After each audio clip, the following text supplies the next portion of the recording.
दोस्तों नमस्कार। चर्चा के विषय में आप सभी का मैं विश्वपति स्वागत करता हूँ। चर्चा के विषय में चर्चा करूंगा वेस्ट बंगाल की।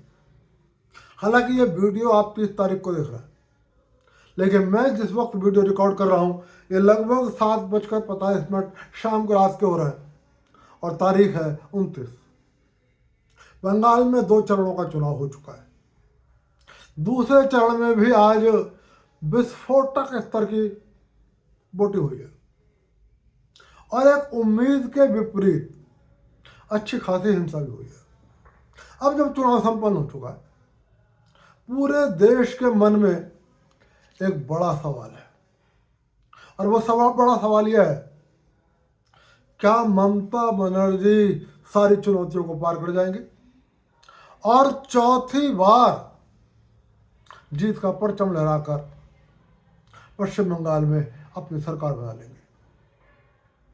देश के 80% से ज़्यादा एस्ट्रोलॉजर्स ये बात कह चुके हैं कि ममता बनर्जी इस बार का चुनाव हारने जा रही है।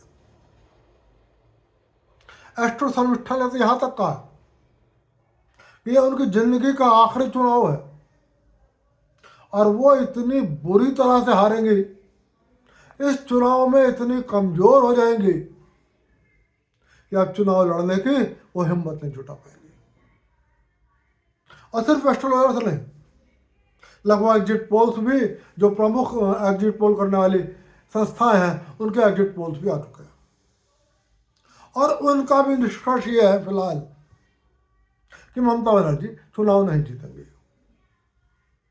यदि मैं अधिकांश राजनीतिक विश्लेषकों की बात करूं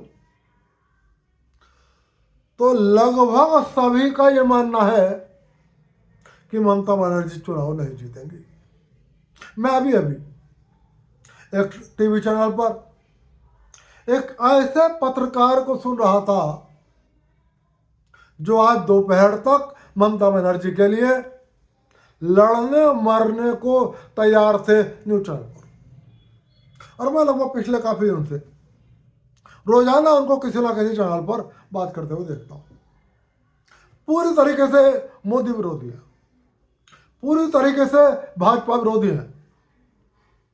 लेकिन अब जब मतदान संपन्न हो गया और उनसे पत्रकार ने पूछ डाला अब क्या राय है, उन्होंने ये कहकर चौंका दिया कि पश्चिम बंगाल में ममता बनर्जी हार जाएंगी।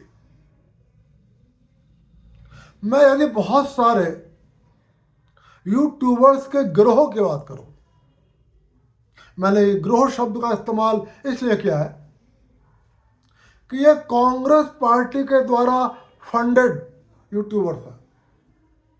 ये कभी टीवी चैनलों की शान हुआ करते थे और सिर्फ टीवी चैनल पर बैठकर वही बोलते थे जो कांग्रेस के हित में होता था।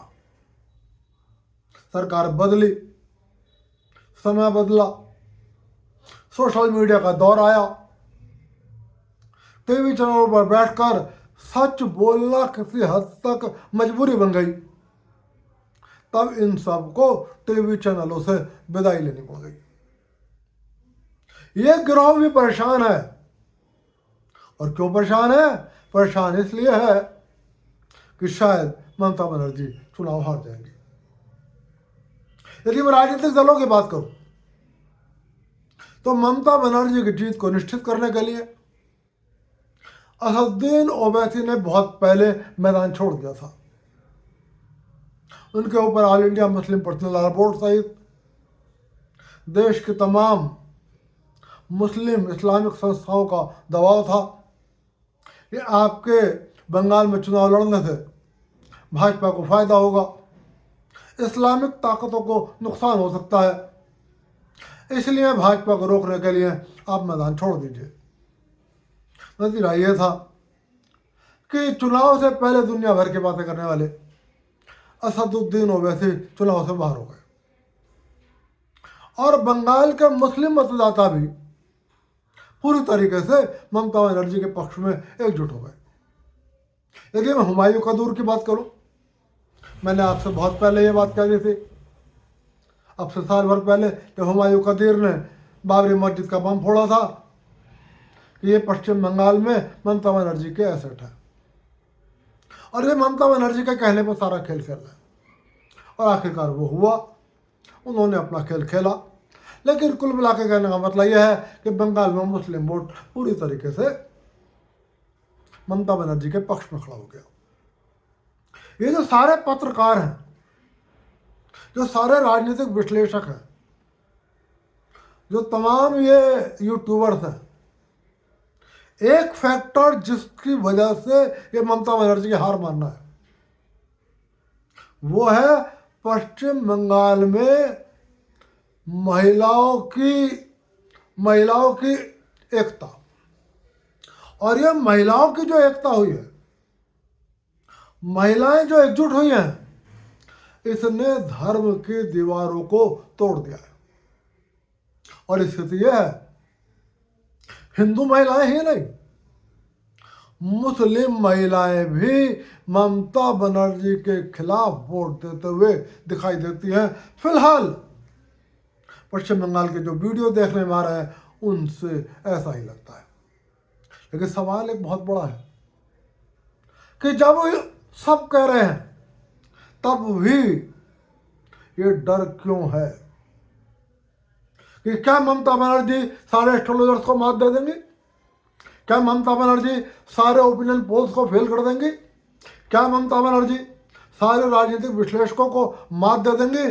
वो इसलिए है कि आज 29 तारीख को, फिर कह रहा हूं कि मैं ये वीडियो रिकॉर्ड कर रहा हूं 29 तारीख को, आप 30 तारीख को देखेंगे। हालांकि आज रिकॉर्ड तोड़ फोटे हुए और 5 बजे तक का आंकड़ा अभी तक मौजूद है।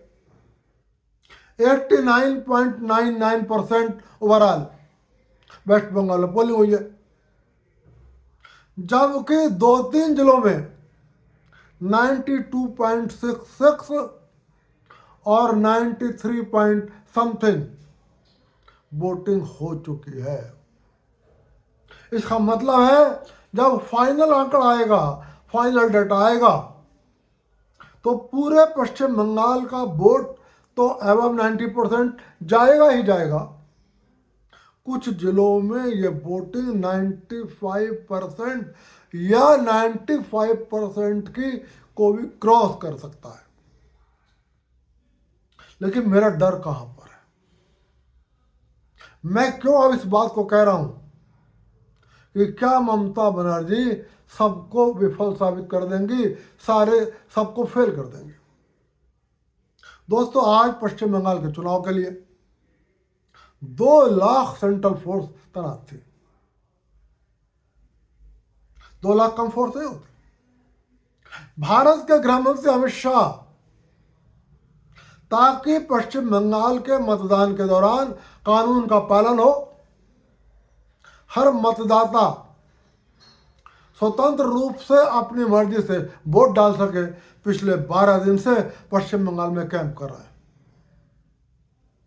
लेकिन उसके बाद भी आज पश्चिम बंगाल में कुछ ऐसी घटनाएं हुई जिसकी वजह से दिमाग में यह बात आती है कि क्या ये नारा फेल हो जाएगा?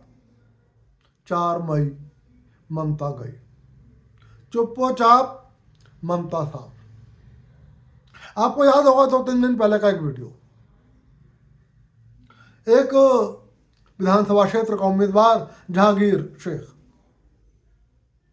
उसने धमकी दे दी थी लोगों को कि वोट डालने मत जाना, और डालने जाओगे तो अंजाम बुरा होगा। और ये याद रख लेना कि जितनी बाहर से फोर्स आई हुई है, ये सब 4 तारीख के बाद अपने अपने प्रदेशों में चले जाएंगे। आपका वोट पड़ जाएगा, आपको मतदान केंद्र पर आने की जरूरत नहीं है। उत्तर प्रदेश कैडर के IPS अधिकारी अजय पाल शर्मा, जो उस क्षेत्र में तैनात थे, वो दल बल के साथ उन्होंने जहांगीर शेख का घर घेर लिया। वहां पर जहांगीर शेख के समर्थक और उसके परिवार वालों को साफ साफ धमकी दी। सीधे शब्दों में उन्होंने सुना दिया कि कानून के दायरे में रहकर मतदाताओं से बात करो। यदि तुमने मतदाताओं को धमकाने का प्रयास किया, अपनी हरकतों से बाज नहीं आए, तो हम तुम्हारा वो हाल कर देंगे कि तुम्हारे घर वाले रोते पीटते दिखाई देंगे। इस आईपीएस अधिकारी अजय पाल शर्मा ने जहांगीर शेख के परिवार वालों से कहा कि बाद में रो पीटो, इससे अच्छा यह है कि पहले से समझा दो। सोशल मीडिया पर कांग्रेस समर्थक, गुंडा ताकत समर्थक, टीएमसी समर्थकों ने अजय पाल शर्मा के इस कार्रवाई का पुरजोर विरोध किया। जहांगीर ने उसके खिलाफ पश्चिम बंगाल में उनके खिलाफ एक एफआईआर भी लिखवा दी, लेकिन चुनाव आयोग ने अजय पाल शर्मा की कार्रवाई को पूरी तरीके से सही माना। उसे चुनाव आयोग ने दायर हुई याचिका हाई कोर्ट पश्चिम बंगाल में और मांग करी गई कि अजय पाल शर्मा को चुनाव से पहले तत्काल पश्चिम बंगाल की सीमा से बाहर कर दिया जाए। लेकिन पश्चिम बंगाल हाई कोर्ट ने साफ कहा, अजय पाल शर्मा ने जो भी किया है वो कानून के दायरे में किया है। गुंडा तत्वों को समझाना और चेतावनी देना पुलिस का काम है। इतनी सख्त कार्रवाई के बाद भी आज उसी जहांगीर शेख की विधानसभा क्षेत्र में जो ईवीएम मशीन लगी हुई थी कुछ केंद्रों पर, वहां पर जो ईवीएम में जो बीजेपी का कमल का बटन था, जो बीजेपी प्रत्याशी का बटन था, वहां पर टेप लगा दिया गया था। यह हाल तब है जब वहां अजय पाल शर्मा जैसे कड़क मिजाज अधिकारी की नियुक्ति थी और जिसने जहांगीर शेख को सख्त शब्दों में चेतावनी दी थी। इसका मतलब बहुत स्पष्ट है कि पश्चिम बंगाल के प्रशासन में टीएमसी समर्थक असामाजिक तत्व भरे पड़े हैं। आप सोचिए कि इतनी कड़ी चेतावनी के बाद भी ये निश्चित रूप से ये चुनाव प्रक्रिया में शामिल किसी मतदान कर्मी, किसी मतदान अधिकारी का काम था जिसने भाजपा के चुनाव का जो उम्मीदवार है उसका जो चुनाव निशान है उसके आगे टेप लगा दिया ताकि कोई भी मतदाता वहां पर भाजपा को वोट न डाल सके और वोट बस टीएमसी को जाए। यदि 2 लाख फोर्स के बाद भी और यदि वोटिंग से 48 घंटे पहले के जस्ट पहले एक आईपीएस अधिकारी द्वारा इतना कड़ा एक्शन लेने के बाद भी कोई चुनावी टीम इस तरह की हेराफेरी कर देती है तब दिमाग में डर तो आता है कि क्या सारे एस्ट्रोलॉजर फेल हो जाएंगे, क्या सारे चुनाव आयोग, सारे चुनावी आंकड़े फेल हो जाएंगे और क्या ममता बनर्जी एक बार फिर चौथी बार चुनाव जीतकर एक इतिहास रच देंगे। दोस्तों, यदि मैं एग्जिट पोल्स की बात करूं, अब लगभग एग्जिट पोल्स आ गए। आसाम के ऊपर सब एकजुट है कि आसाम के अंदर भाजपा की सरकार बनने जा रही है। ये बात मैंने भी पहले आपको भी वीडियो में बताया था। पूरी उम्मीद है आसाम में सरकार बनेगी। पांडिचेरी को मैं बहुत ज़्यादा राष्ट्रीय दृष्टिकोण से महत्व नहीं दूंगा। केरल के चुनाव में कोई भी जीता है, कोई भी हारा है, उसका राष्ट्रीय चुनाव पर, राष्ट्रीय राजनीति पर कोई प्रभाव नहीं पड़ता। तमिलनाडु को लेकर भी मतभेद हैं एग्जिट पोल्स को लेकर। कई एग्जिट पोल्स का मानना है कि भाजपा वाला AIADMK वाला जो गुट है, जो एनडीए है, उसकी सरकार बनने जा रही है और कुछ लोगों का मानना है कि DMK की सरकार बनने जा रही है। यूँ तो एग्जिट पोल बहुत लोग करते हैं, लेकिन मैंने 7 मुख्य एजेंसी, जिनको शायद मैं पिछले कई सालों से देखता चला रहा हूँ, जिनका अपनी क्रेडिबिलिटी भी है, उनके आंकड़े जरूर मैंने देखे और उन 7 का एग्जिट पोल बंगाल में आ गए। इसमें से बस एक एग्जिट पोल संस्था जिसका नाम है पीपुल्स पल्स, इसका कहना यही है जो मेरा डर है कि पश्चिम बंगाल में ममता बनर्जी फिर से सरकार बनाने जा रही है। मतलब ममता बनर्जी सारे आंकड़े, सारे अनुमानों को फेल कर देगी। लेकिन जब मैं बाकी के 6 लोगों को बात करूं, चाहे उसमें पी मार्क हो, चाहे उसमें प्रजा पोल्स हो, चाहे उसमें चाणक्य हो, चाणक्य की अपनी प्रतिष्ठा है, हालांकि वो भी कई बार विफल हुआ है, यह नहीं कह सकता कि वो 100% सफल होता है। लेकिन ये जो 6 पोल्स करने वाली संस्थाएं हैं और जिनकी अपनी बहुत अच्छी गुडविल है, इनका स्पष्ट कहना है पश्चिम बंगाल में 4 मई ममता गई, मतलब 4 मई को ममता बनर्जी पराजित होने जा रही है और वहां पर भारतीय जनता पार्टी सरकार बनाने जा रही है और ये भी अच्छे खासे बहुमत से बनाने जा रही है। इन लोगों ने 161 से लेकर 208 सीटों तक की अनुमान लगाए हैं। 208 का मतलब बहुत बड़ी सुनामी। 190, 194, 185 का भी अनुमान है। निश्चित रूप से ये सारे आंकड़े बहुत बड़ी सुनामी है।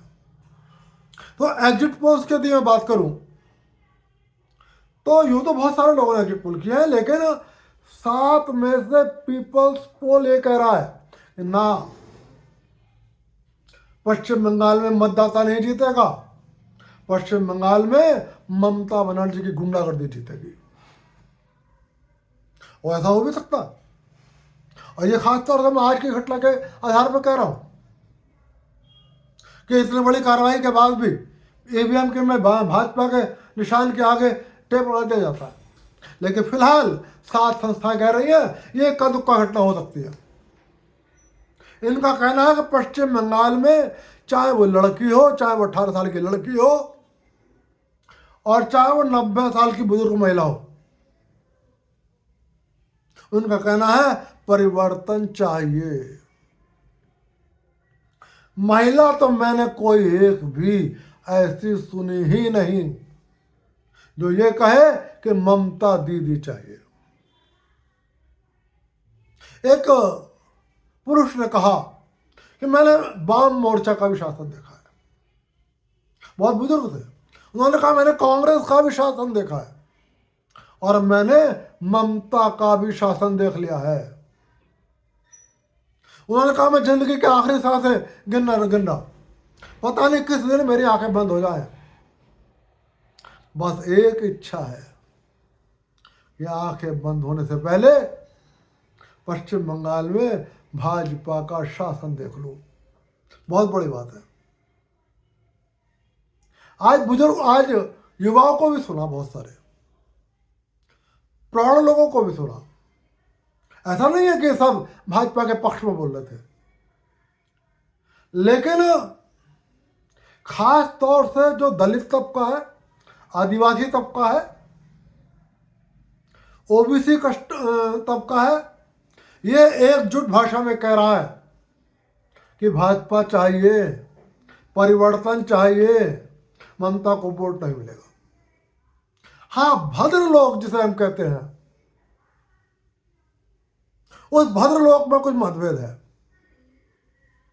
और उस भद्र लोक का जो प्रौढ़ वर्ग है और उस भद्र लोक का जो वृद्ध वर्ग है, उससे ऐसी आवाजें आई कि ममता बनर्जी चाहिए, हमें नफरत नहीं चाहिए, हमें यहाँ धार्मिक आधार पर राजनीति नहीं चाहिए, हम धर्म के आधार पर लोगों का बंटवारा नहीं चाहते। ये सब वो लोग हैं जो अमीर तबके के लोग हैं और जिन्हें समाज के गरीब तबके से कोई संबंध नहीं है, मतलब नहीं है, और इनको जमीनी सच्चाइयों का पता भी नहीं है। यहां से तो कुछ आवाजें आई, लेकिन यदि मैं भद्र लोक की महिलाओं की भी बात करूं तो महिलाएं चाहे दलित तबके की है, महिलाएं चाहे अगड़े समाज की हैं, चाहे पिछड़े समाज की हैं, चाहे भद्र लोग की हैं और चाहे गैर भद्र लोग की हैं, चाहे वो 18 साल की लड़की है और वो चाहे 79 ईयर्स ओल्ड। एक महिला ने कहा कि मेरी एज 79 ईयर्स ओल्ड है। वो बिल्कुल झुक कर लेकर डंडा लेकर चल रही थी, लेकिन बड़े मुस्कुराते हुए कह रही थी कि मैंने परिवर्तन के लिए वोट दिया है। तो ये जो सारे न्यूज चैनल हैं, ये जो सारे एग्जिट पोल्स वाले हैं, ये कह रहे हैं कि महिलाओं की आवाज यानी कि आधी आबादी 100% ममता बनर्जी के खिलाफ वोट करने जा रही है। और यही बात वो पत्रकार महोदय जिनका मैंने शुरू में जिक्र किया, जो मोदी विरोध की भाषा बोलते हैं और आज दोपहर तक भी ममता को जिंदाबाद कर रहे थे, अब जब वोटिंग समाप्त हो गया तो उन्होंने कहा पश्चिम बंगाल में महिलाएं ममता बनर्जी को वोट देने को तैयार नहीं है। आधी आबादी का सुनिश्चित तौर पर ममता के खिलाफ होना और आधी आबादी में मतभेद होना, उसमें ममता समर्थक भी होना और ममता विरोधी भी होना, ये ममता की हार सुनिश्चित करते हैं। दोस्तों, जहां तक ममता की हार को लेकर संकेतों का सवाल है, मैं पिछले वीडियो में आपसे इस बारे में बात कर चुका हूं, उसे आज रिपीट नहीं करूंगा। वो सारे संकेत यही कहते हैं कि पश्चिम बंगाल में ममता बनर्जी हारने जा रही है। आज का घटनाक्रम मैंने आपको बता ही दिया। तो फिलहाल अब 4 मई तक ये गुणा भाग चलता रहेगा कि कौन जीतेगा पश्चिम बंगाल। क्या ये बात सच होगी? चुपचाप ममता साहब, 4 मई ममता गई, या आज जो जहांगीर शेख की विधानसभा में हुआ है, क्या इंटीरियर में, क्या पूरे पश्चिम बंगाल में ऐसी बहुत सारी घटनाएं हुई हैं जिसका हमें पता नहीं लगा? ये पता लगेगा 4 मई को। यदि ये घटनाएं इक्का दुक्का हैं तो फिलहाल दोस्तों 4 मई को कलकत्ता में ममता बनर्जी का सिंहासन डोलने जा रहा है और ममता बनर्जी की हार होगी।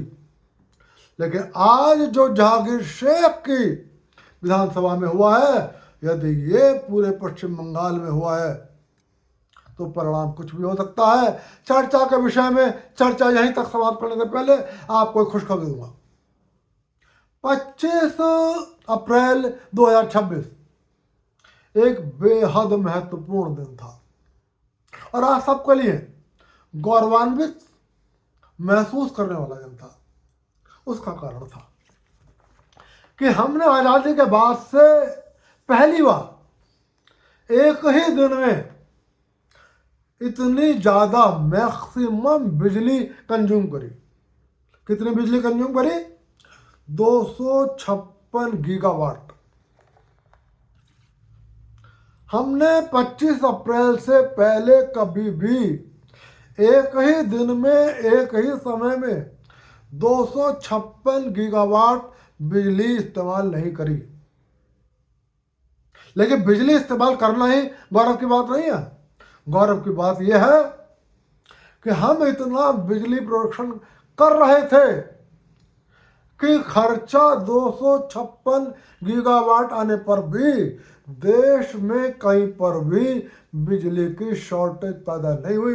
इसके लिए निश्चित रूप से वर्तमान सरकार, बिजली मंत्रालय, भारत के अंदर जो भी लोग बिजली उत्पादन के लिए जिम्मेदार हैं, जो भी संस्थाएं, जो भी वैज्ञानिक, जो भी इंजीनियर्स लगे हुए हैं, वो सब बहुत बहुत बधाई के पात्र हैं। और निश्चित रूप से आपको गौरवान्वित होने का विषय है कि आज आपका देश इस स्तर पर पहुंच गया है कि जहां पहली बार एक ही टाइम पर आपने 256 गीगावाट बिजली का इस्तेमाल किया और बिजली की शॉर्टेज नहीं हुई। और मैं आपको बता दूं कि फिलहाल बिजली का उत्पादन इस वक्त इतना ज़्यादा है कि यदि हम किसी दिन किसी एक ही समय पर 270 गीगावाट बिजली का भी इस्तेमाल करेंगे तब भी बिजली उत्पादन में बिजली की शॉर्टेज पैदा नहीं होगी।